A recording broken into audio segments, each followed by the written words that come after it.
안녕하세요. 또다시 젊고 어린 생명들이 우리 곁을 떠나는 가슴 아픈 일들이 일어났습니다. 일어나서는 안 되는 일들이었기에 어쩌면 막을 수도 있었던 일이기에 더 가슴 아프고 비참한 마음이 듭니다. 자식을 잃고 울부짖는 부모님들이 뉴스 화면에 비춰질 때마다 마치 제 일인 양 아프더라고요. 저 역시 자식을 먼저 앞세운 부모이다 보니 그 고통이 얼마나 크고 괴로운 것인지 알 것 같더라고요. 이번 참사처럼 큰 사고는 아니었지만 저희 아이도 작지 않은 사고로 갑자기 하늘에 별이 되고 말았거든요. 그래서 갑작스럽게 자식을 앞세운 부모님들의 심정과 아픔이 고스란히 전해지는 것 같아 며칠을 잠을 설치고 있습니다. 여러 사연들까지 전해 듣고 나니 더 괴롭기도 하고요. 그 젊고 아름다운 청춘들이 잃어버린 수많은 미래들을 생각하면 황망하기도 합니다. 저희 아이도 착한 아이였습니다. 남자아이인데도 애정 표현도 잘하고 지나다 꽃잎이 떨어졌다며 가져와 저에게 주기도 하는 아이였지요. 저희 부부는 그런 아이가 예술가가 될 것 같다며 아이의 그런 감성적인 면까지 사랑했습니다.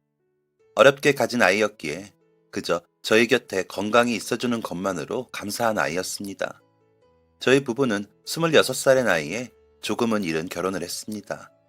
대학생 때부터 만나 남편이 군 입대를 하는 바람에 고무신 노릇을 하다 보니 더 이상 떨어져 있고 싶지 않아 제가 졸업하고 취직하자마자 결혼식을 올렸습니다. 양가 부모님들은 더 자리 잡고 하라며 말리셨지만 저희는 그냥 밀어붙였죠. 학교 앞 투룸 월세방에 신혼집을 차리고 살다 보니 동기들이 들러 맥주 마시고 노는 날이 단둘이 보낸 날보다 많기도 했죠. 그런데도 둘이 붙어 있을 수 있어 저희 부부는 좋았습니다. 남편이 취직을 하면서 학교 앞을 벗어나 오피스텔 전세로 이사했을 때 내가 열심히 해서 아파트 사서 이사가게 해줄게 라며 제 손을 잡고 약속하던 남편의 손을 잡고 저는 그저 웃었습니다. 사실 저는 어디에서 사는 것이 중요하지 않았거든요. 남편과 함께 살고 있는 그 자체만으로 만족스러웠거든요. 하지만 저희가 33살이라는 나이가 되자 주변에서 태어나는 친구들의 아기들이 예뻐 보이더라고요. 양가 부모님들도 은근히 바라시는 말씀을 하시기도 했고요. 특별히 아이 생각이 없어서 가지지 않은 것이 아니었고 자연스럽게 생기길 기다리다가 조금 다급한 마음이 들기 시작했습니다. 결혼한 지 7년이 지나고 있기도 했고요. 그래서 임신을 목표로 저희는 본격적인 노력을 하기 시작했습니다. 하지만 생각처럼 아이 천사는 쉽게 찾아오지 않았습니다. 임신을 시도한 지 2년을 넘어 3년이 지날 무렵엔 병원에 다니기 시작했는데도 아이 소식은 찾아오지 않았습니다. 남편은 그냥 우리 둘이 살아도 돼. 남들하고 다 똑같이 살 필요는 없잖아. 우리 마음 편하게 갖자. 라고 말하곤 했습니다.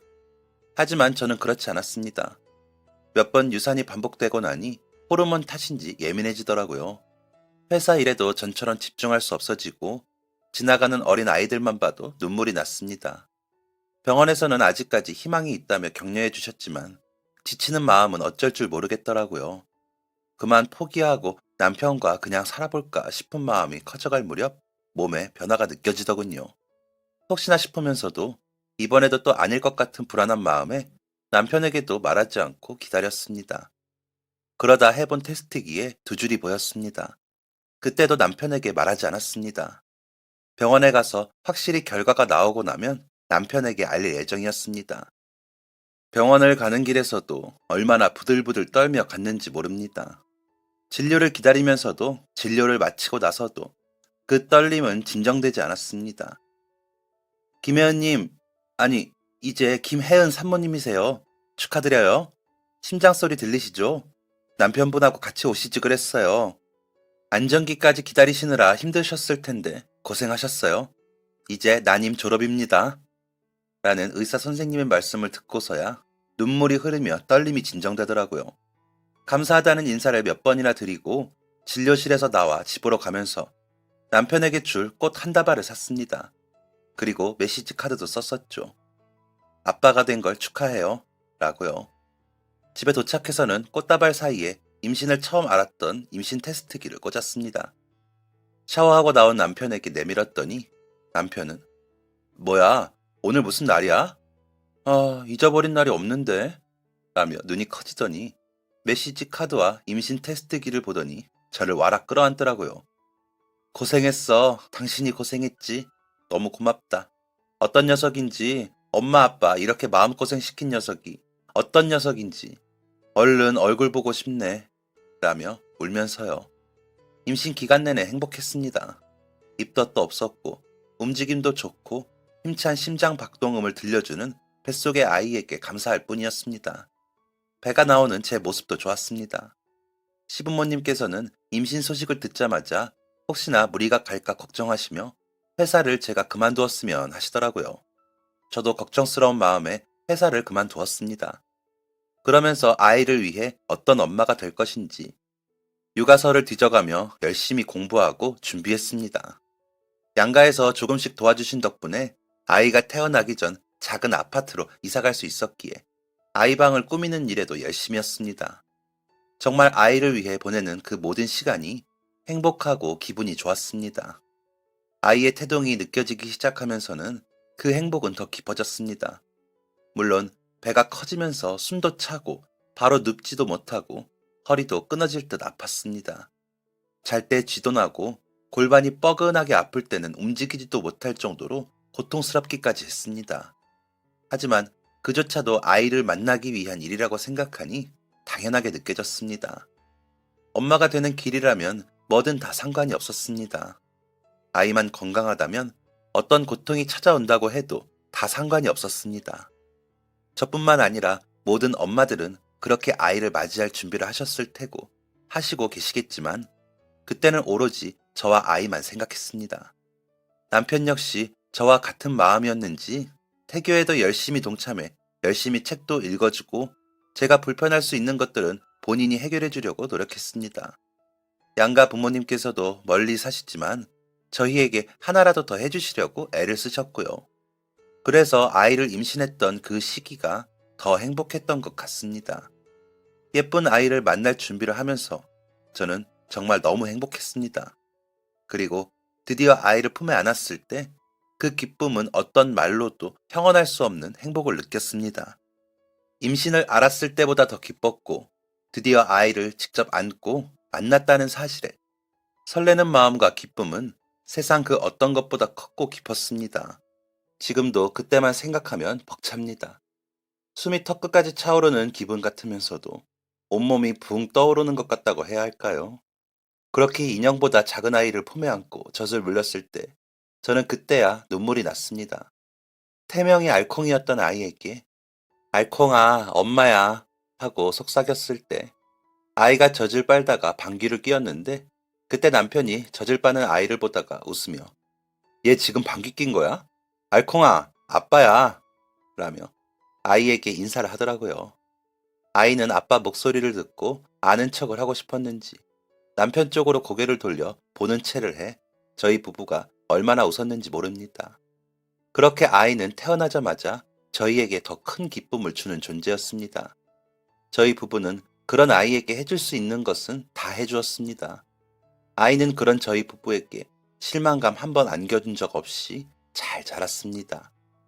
초등학교 저학년 때는 수줍음이 많아 친구들을 잘 사귀지 못해 걱정을 하긴 했었는데 이내 곧 극복하고 반장도 하고 성적도 좋은 아이로 자라주었습니다. 중학교에 가서도 교우 관계도 좋고 각종 교내대회, 교회대회에 나가 학생부 성적이 좋아 특목고를 목표로 공부를 하자며 학교 선생님께서 먼저 권하실 정도였습니다. 그러다 보니 주변 학원에서도 아이 학원비를 면제해 줄 테니 보내시라는 권유도 받을 정도였습니다. 아이는 언제 어디서나 저희 부부의 자랑이었고 자부심이었습니다. 주변에서 저희 아이 칭찬하는 소리를 들을 때마다 아닌 척했지만 너무 뿌듯했죠. 안 그래도 그렇게 자랑스러운 아이가 저와 남편에게도 잘했습니다. 용돈을 모아 꽃을 사거나 작은 케이크를 사 생일을 축하해 주기도 하고 저희 부부 결혼 기념일에는 데이트하라며 영화표를 건네기도 했습니다. 환하게 웃는 얼굴로 예쁜 말만 했습니다.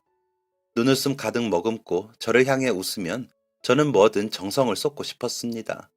정말 그 아이가 저희 곁에 와준 것이 저희 부부의 가장 큰 복이었으니까요. 아침은 꼭 밥으로 먹는 아이를 위해 새벽잠을 포기하고 아침상을 차렸고 아이가 공부하다 출출할까 싶어 저녁상을 물리고 간식을 만들고 치우느라 항상 12시가 넘어서 잠이 들었습니다. 아이가 공부할 때 혼자 두고 싶지 않아 거실에서 책을 읽으며 기다렸다가 아이가 간식을 찾으면 챙겨주기도 했고요. 그렇게라도 공부로 고생하는 아이에게 정성을 들이고 싶었습니다. 맥주를 좋아하는 저였지만 아이를 챙기는 과정에서부터 끊은 터라 맥주도 마시지 않았습니다. 혹시나 술을 마시고 제 컨디션이 안 좋아지면 아이 일정에도 차질이 생길까 걱정이 됐거든요. 그냥 그렇게 마음을 다스리고 싶었습니다. 종교도 없는 저희 부부가 아이를 키우며 할 수 있는 일상생활을 정갈하게 가다듬고 정돈되게 생활하는 게 좋겠더라고요. 그래서 농담 삼아 남편에게 나는 우리 훈석이 대학 가면 어디 가서 마음껏 맥주 마시는 게 소원이야. 그때까지만 참고 그때 이후엔 예전처럼 마시면서 즐길 거야. 라고 이야기할 정도였으니까요. 남편은 그런 저에게 지금도 가끔 한 잔은 괜찮아. 당신 너무 수도승 같아. 라며 웃었지만 저는 그저 기다렸습니다. 고등학교에 가면서 아이는 더 바빠졌습니다. 학생회 활동도 하고 동아리 활동도 하며 성적을 내기 위해 공부하는 시간을 줄일 수가 없으니 더 늦은 시간까지 공부했고 더 일찍 일어나야 했거든요. 그런 아이의 건강이 걱정돼 학교에 오가는 길은 제가 데려다주고 데리고 오려고 했으나 아이가 엄마, 나 그 정도는 혼자 해요. 걱정하지 말아요. 라며 혼자 다니겠다고 하더라고요. 아마도 같이 다니는 친구들이 있다 보니 그런 것 같아 그러려니 했습니다. 그저 마음만 졸일 뿐이었죠. 그냥 조금 불안한 마음이 들었습니다. 그랬으면 아이를 설득해 제 고집대로 해볼 걸. 지금 돌이켜보면 좀 그랬어도 됐는데 아이가 아파트를 나서는 걸 베란다 창을 통해 내려다보기만 하지 말았어야 했습니다. 제가 그렇게 바라보는 걸 알았던 아이가 손을 들어 흔들 때라도 달려가 엄마가 데려다 주겠다고 했어야 했습니다. 그날은 아침부터 유난히 날이 어둡고 바람도 많이 불면서 비가 꽤나 내렸습니다. 패딩을 막 꺼내어 입을 때라 춥기도 추워. 훈서가 오늘은 엄마가 데려다 줄게. 비도 많이 오고 너무 쌀쌀하다. 라고 했더니 아이가 이런 날 엄마가 저 데려다 주시고 혼자 오셔야 하잖아요. 빗길에 운전도 위험해요. 버스 타고 내리면 바로 앞이 교문이라 괜찮아요. 라며 장갑까지 챙겨 웃으며 가더라고요. 날이 그저 기분 탓이려니 하고 아이를 배웅했지만 괜히 그날따라 아이가 나서는 등굣길이 낯설고 불안했습니다. 하지만 그냥 그런 날이길 바라는 수밖에 없었습니다. 아이가 원하는 방법으로 그저 놓아주는 수밖에 없는 나이이기도 했으니까요. 괜히 불안한 마음에 아이에게 메시지를 보냈습니다. 오늘따라 우리 아들이 그냥 학교에 간다는 말이 왜 이렇게 서운하니? 학교 도착하면 엄마한테 잘 도착했다고 답장 좀 해줄래? 라며 투정 섞인 메시지였죠. 다른 때 같았으면 전화를 하거나 바로 답장을 했을 아이인데 답이 오지 않더군요. 너무 졸으니 기분이 상했나 싶어 괜히 메시지를 보냈나 하던 차에 학교 담임 선생님께서 전화를 하셨더라고요. 교실에 아이가 도착했어야 하는 시간인지라 무슨 일인가 싶어 받아보니 어머니, 혹시 훈석이가 마을버스 타고 등교하나요? 라며 다급한 목소리로 물으시더라고요. 네, 오늘 아침에도 타고 갔어요. 라며 떨리는 목소리로 대답하니 어머니, 별빛병원으로 가보셔야 할 것 같아요. 우리 반에서 훈석이만 등교를 안 했어요. 전화도 안 받고 빗길에 사고가 나면서 버스가 전복됐는데 저희 학교 학생들이 여럿 있다고 해요.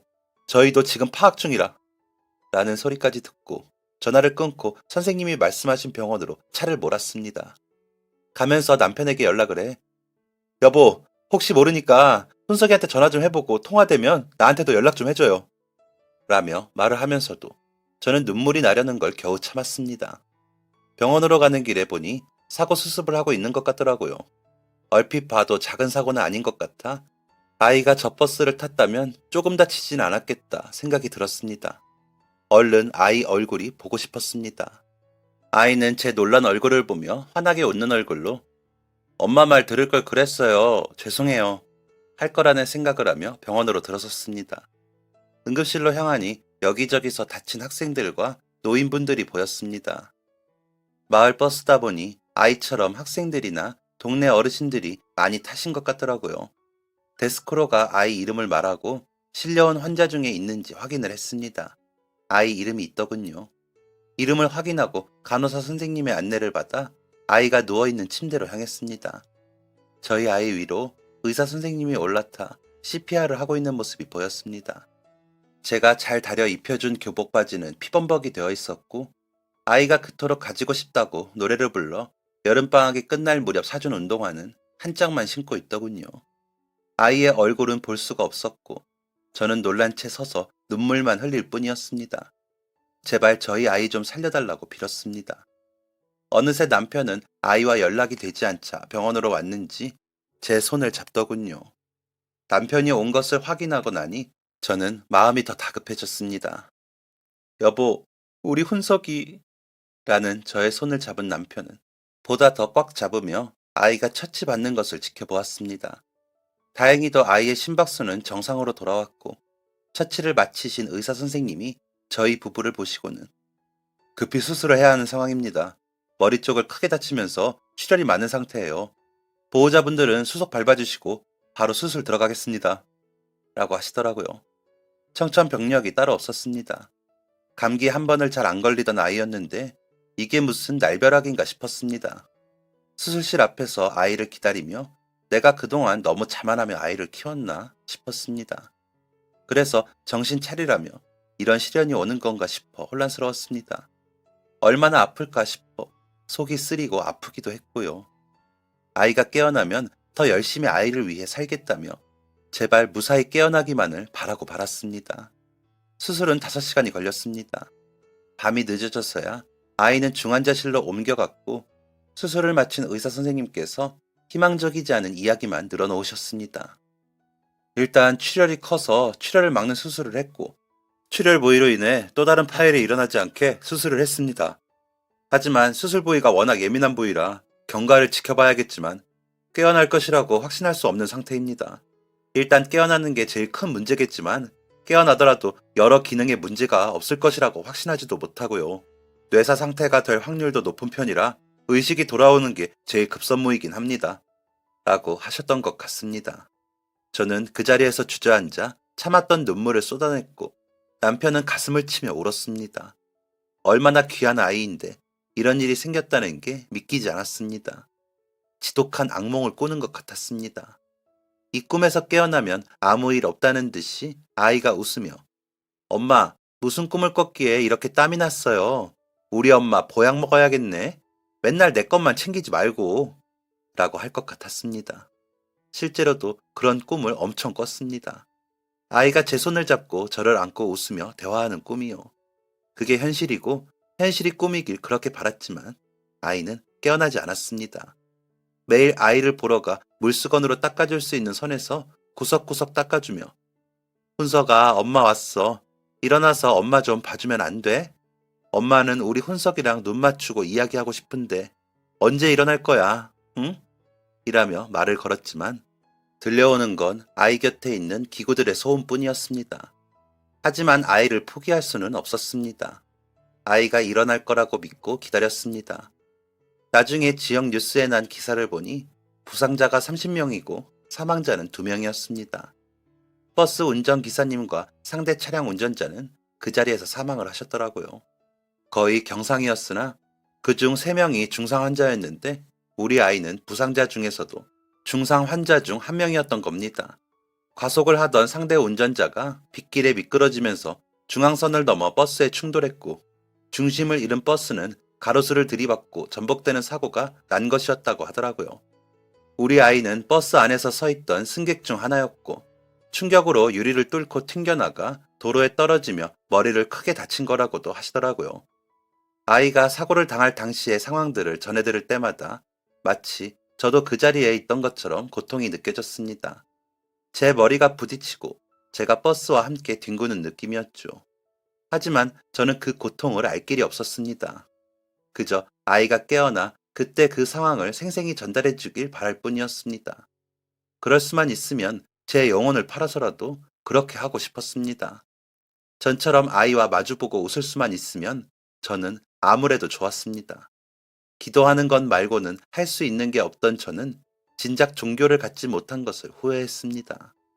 후회와 이루어지지 않는 바람은 저의 눈물이 되었습니다. 아이의 면회 시간이 끝나고 집으로 돌아오면 아이 방에 앉아 멍하니 있기가 일쑤였습니다. 아이의 사고 후 남편은 휴직을 하며 저와 함께 아이 병원에 다녔는데 저를 아이 방문 밖에서 바라보며 눈물을 훔치고는 하더라고요. 남편도 워낙 아이에 대한 사랑이 지극했던 사람이었기에 얼마나 괴로울지 느껴졌지만 남편의 마음까지 돌아볼 여력이 없었습니다. 그런 저를 남편은 돌보느라 엄청 애를 썼습니다. 애써 별일 아닌 척 하면서도 항상 눈이 뻘겋게 충혈되어 있었으니까요. 말을 하지 않았지만 저만큼 괴로운 사람이 남편이었을 테니까요. 그렇게 6개월을 보냈습니다. 그동안 추운 겨울이 지나고 꽃도 피고 새싹이 피며 바쁘게 걸으면 은근히 더워질 때까지도 우리 아이는 일어날 생각을 하지 않았습니다. 중간중간 몇 차례 위기도 있었지만 그때마다 아이는 버텨주었습니다. 드라마처럼 그러다가 깨어날지도 모른다는 상상을 하며 아이가 견뎌주는 것에 감사하고 더 열심히 기다리기로 했습니다. 아이 교복도 더 단정하게 다려놓고 아이 방에 먼지도 쌓이지 않게 닦았습니다. 아이가 언제 돌아와도 바로 쓸 수 있게 해놓았습니다. 하지만 아이는 그런 저의 마음을 모르는 것처럼 아이에게는 심정지가 더 자주 찾아왔습니다. 의사 선생님께서도 마음의 준비를 하라고 하시더라고요. 유난히 꽃을 좋아하던 아이가 꽃처럼 깨어나길 기다리던 저희 부부는 끝까지 포기가 되지 않았습니다. 그래서 아이가 고통스러운 것을 알면서도 놓지를 못했습니다. 아이는 그런 저희 부부에게 돌아오지 못하고 떠났습니다. 의사 선생님 말씀에 심란해져 잠을 못 자고 거실에 앉아 멍하니 창밖을 보다 잠깐 졸았는데 전화벨이 울렸습니다. 병원이었습니다. 안운석 환자분 위급한 상황이라 얼른 오셔야 할 것 같아요. 라는 간호사 선생님 말씀에 손을 벌벌 떨며 병원으로 향했습니다. 남편은 그날따라 운전을 못하겠다고 택시를 타자며 콜택시를 부르더라고요. 얼른 채비를 하고 아이를 만나러 갔더니 아이는 벌써 하늘나라로 갔더라고요. 저희 부부에게 오셔서 안은석 환자 오전 6시 57분 심정지로 사망하셨습니다. 고인의 명복을 빕니다. 라며 고개를 숙이시는 의사 선생님 뒤로 얼굴까지 이불을 덮은 우리 아이가 보였습니다.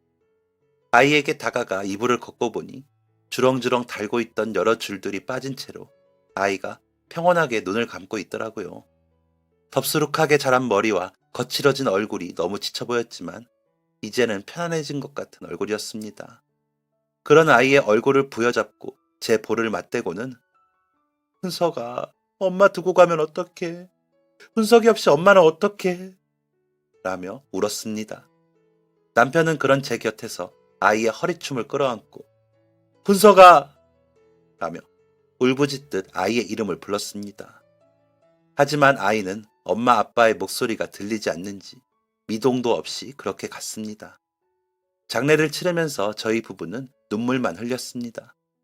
양가 어른들도 오셔서 저희를 끌어안고 우셨지만 저희는 어떤 말도 어떤 소리도 내지 못했습니다. 그저 소리를 삼키며 울었습니다.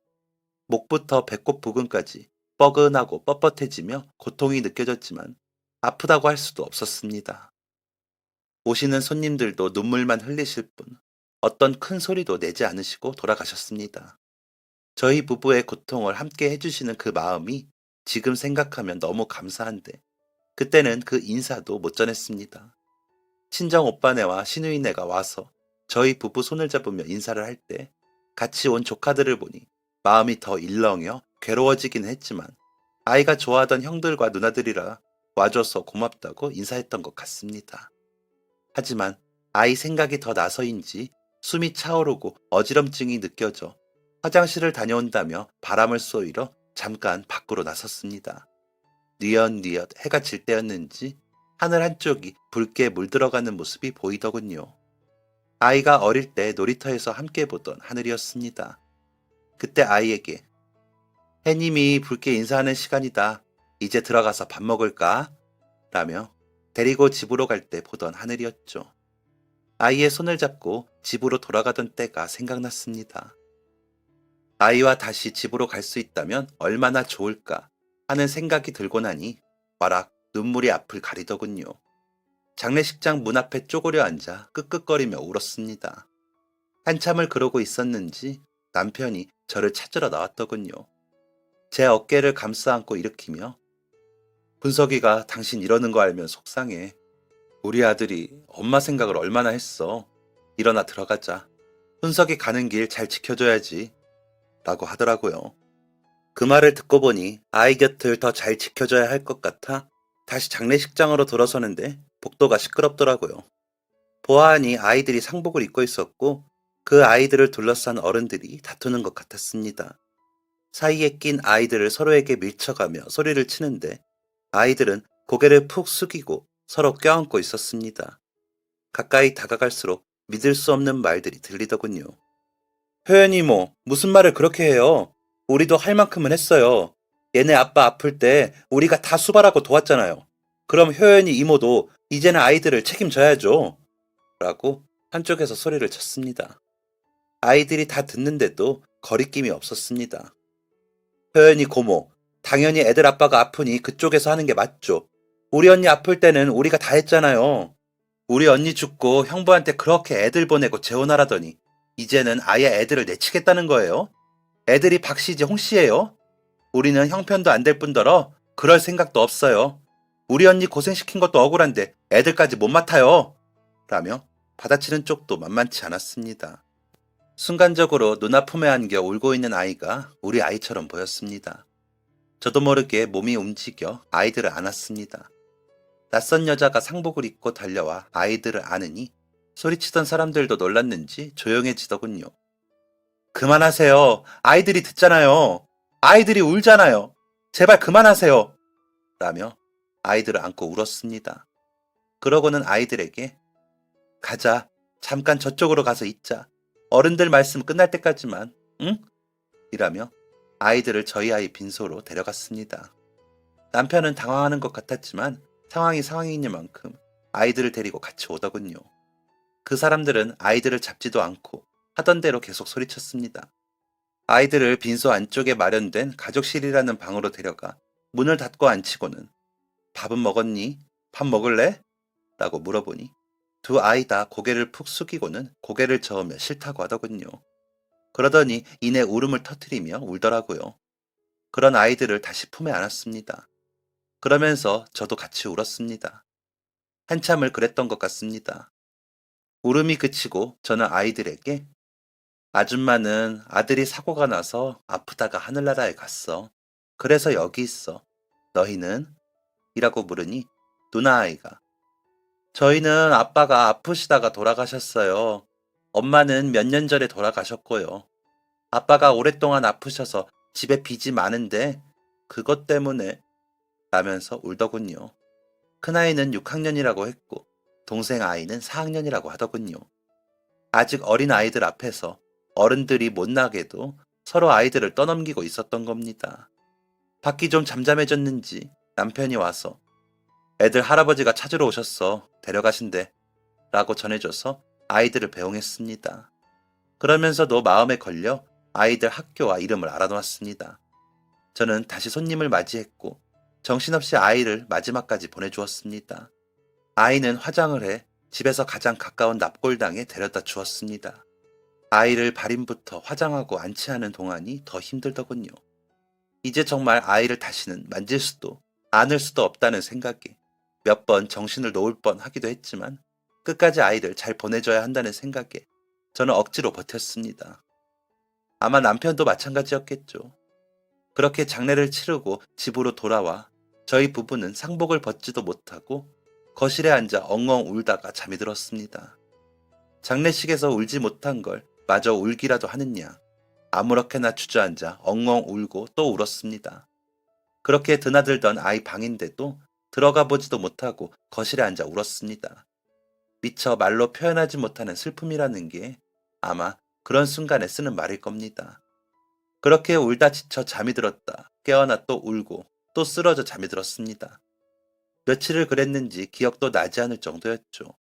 그러다 문득 남편을 보았는데 머리는 새하얗게 되어 있고 수염은 덥수룩하게 자라있더군요. 화장실에 가서 본 제 머리도 마찬가지였고요. 시누이가 싸온 죽을 그릇에 덜어 전자레인지에 데워 남편에게 내밀며 미안해 여보, 미안해. 내가 그날 훈석이를 끝까지 안 데려다줘서 미안해 라고 했습니다. 남편은 아니야, 내가 데려다주고 출근했어야 했어. 내가 미안해 라면서 제 손을 잡더니 여보, 훈석이 엄마, 우리 삽시다. 훈석이도 그걸 바랄 거야. 다시 만날 때 우리가 잘 지내다 왔다는 소리 듣고 싶어 할 거야. 그러니까 라더니 다시 눈물을 흘렸습니다. 과연 될까 싶었지만 남편 말이 틀리지 않았습니다. 그래서 차츰 저를 추스르려고 노력했습니다. 상복도 벗고 집 청소도 하고 시간 맞춰 밥도 먹고 침대에 누워 자기도 했습니다. 잠이 들 때마다 아이 꿈을 꾸었지만 그래도 정상적으로 지내보려 애를 썼습니다. 그렇게 집안에서 생활이 자리 잡으며 남편과 저는 아이 납골당에 가기 시작했습니다. 매일 아침을 먹고 아이에게 인사하러 갔습니다. 훈석아, 엄마 오늘은 너 방도 좀 치우려고. 훈석이 냄새 없어질까봐 빨래는 못하겠는데 먼지는 치우려고. 우리 아들 먼지 싫어하니까. 라며 일상에 대한 이야기들을 하고 오곤 했습니다. 그러다 남편은 복직을 했고 저는 남편이 출근하면 혼자 아이를 만나러 다녀오곤 했습니다. 그러다 문득 그 아이들이 떠오르더군요. 그래서 그 아이들이 다니는 학교에 전화를 했습니다. 하지만 아이들에 대해서는 학생들의 개인 사정이라 알려줄 수 없다는 말만 들었습니다. 아이들이 고개를 숙인 채로 오들오들 떨던 모습이 떠올랐습니다. 그래서 아이들 학교 앞에 가 아이들이 끝나기를 기다렸습니다. 동생 아이가 교문을 나서는 게 보이더군요. 얼른 달려가 아이에게 아는 체를 했습니다. 아이도 저를 기억하는지 알아보더군요. 아이를 차에 태우고 집이 어딘지 물었습니다. 혹시나 아이들끼리 지내는 건가 걱정이 돼서 가봐야겠더라고요. 아이는 학교에서 그다지 멀지 않은 빌라 건물을 가리키며 저기 2층이에요 라더군요. 그래서 아줌마가 가서 맛있는 거 해줄까? 아줌마 짜장떡볶이 잘하는데 라고 했더니 아이도 좋아했습니다. 그래서 아이와 장을 보고 아이 집으로 향했습니다. 아이 누나가 문 앞에서 동생을 찾고 있더군요. 저와 동생을 보더니 동생을 끌어안으며 없어진 줄 알고 놀랐잖아 라면서 울더라고요. 그래서 아줌마가 같이 장 좀 보자고 했어. 미안, 서둘러 온다는 게 이것저것 사느라 라며 누나 아이에게 사과를 했습니다. 누나 아이는 눈물을 닦으며 무슨 일이세요? 하고 묻더군요. 그래서 집에 들어가서 이야기할까? 라며 아이들의 집에 들어섰습니다. 집안은 생각보다 더 정리가 안 되어 있었고 어른들의 손을 타지 않은 것 같더군요. 그래서 어른들하고 안 사니? 라고 물으니 할아버지가 주소를 옮겨놓으시긴 하셨는데 가끔 오세요. 일주일에 두세 번? 원래 멀리 사셨거든요. 그런데 보험금으로 빚 갚으시려면 같은 주소지에 사는 보호자가 있어야 한다고. 라고 말하는 아이들의 눈빛은 더 어두워졌습니다. 그래서 아줌마가 갑자기 찾아와서 놀랐지? 아줌마가 너희 생각이 났어. 도울 수 있으면 돕고 싶어서. 라고 하자 누나 아이가 왜요? 저희를 왜 도와요? 라며 경계하는 듯한 모습을 보이더라고요. 그런 아이의 눈빛을 보자니 마음이 아파져. 아줌마는 전에 이야기했다시피 아들을 먼저 보냈어. 그런데 효연이와 효기는 부모님을 일찍 여의었다고 하니 서로 아픈 사람들끼리 돕고 싶은 마음이 들었다고 하면 이해가 될까? 라며 말을 하는데 저도 모르게 눈물이 흘렀습니다. 그런 제 마음이 누나 아이에게 전달이 됐는지 아이는 제 눈을 들여다보다 본인도 같이 울더라고요. 아무도 저희를 보살펴주지 않아요. 저희는 아직 너무 어려서 뭘 해야 할지도 모르는데 아무도 저희를 이라면서요. 그날 집으로 가 남편에게 아이들 이야기를 하면서 후원하고 싶어. 그 아이들도 너무 안 됐어. 라고 하자 남편은 일단 아이들 상황을 자세히 알아보자. 아이들 친척들도 만나봐야 하고 이왕지사 후견인 등록도 하면 좋고 빚 부분은 얼마나 어떤 빚이 있는지 내가 알아볼 테니까 아이들 등본 좀 떼와. 우리 동기들 중에 보험회사 다니는 애들 많잖아. 라고 하더군요. 남편 말대로 알아보니 아이들 친가 쪽으론 고모네 뿐인데 이민을 준비 중이었고 외할아버지는 결혼 안 한 외삼촌과 농사를 지으시느라 자주 오실 형편이 아니시라고 하더라고요. 형편도 매우 어려워 기초수급자라고 하시고요. 이모는 자녀가 셋이고 형편이 좋지 못해 남매를 맞지 못하는 형편이었습니다. 빚은 아빠가 아플 때 진 빚인데 아버지가 사망하며 나온 보험금으로 해결이 됐고 엄마는 보험도 없이 앓다가 돌아가셨다고 하더라고요. 결론적으로 아이들 앞으로 남은 빚도 없지만 아이들이 앞으로 살아가려면 주변 어른들의 도움 없이는 힘든데 아이들을 도울 어른들이 없는 상태였던 겁니다. 그래서 저희 부부가 후견인이 되기로 했습니다.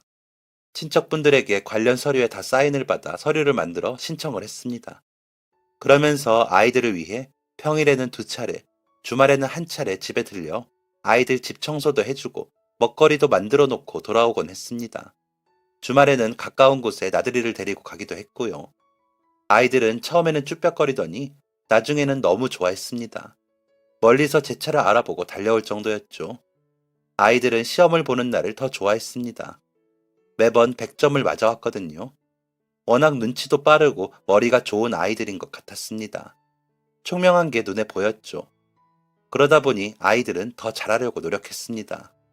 그럴수록 저는 더 보람을 느꼈고 아이들을 위해 보내는 시간이 즐겁게 느껴졌습니다.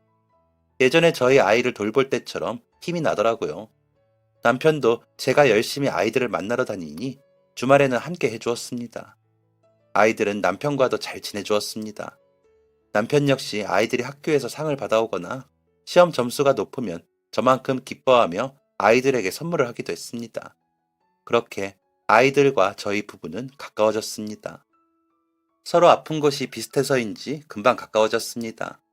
그렇게 시간은 흘렀고 큰아이는 법대에 진학을 했습니다. 작은아이는 의대를 목표로 과학고에 입학했고요.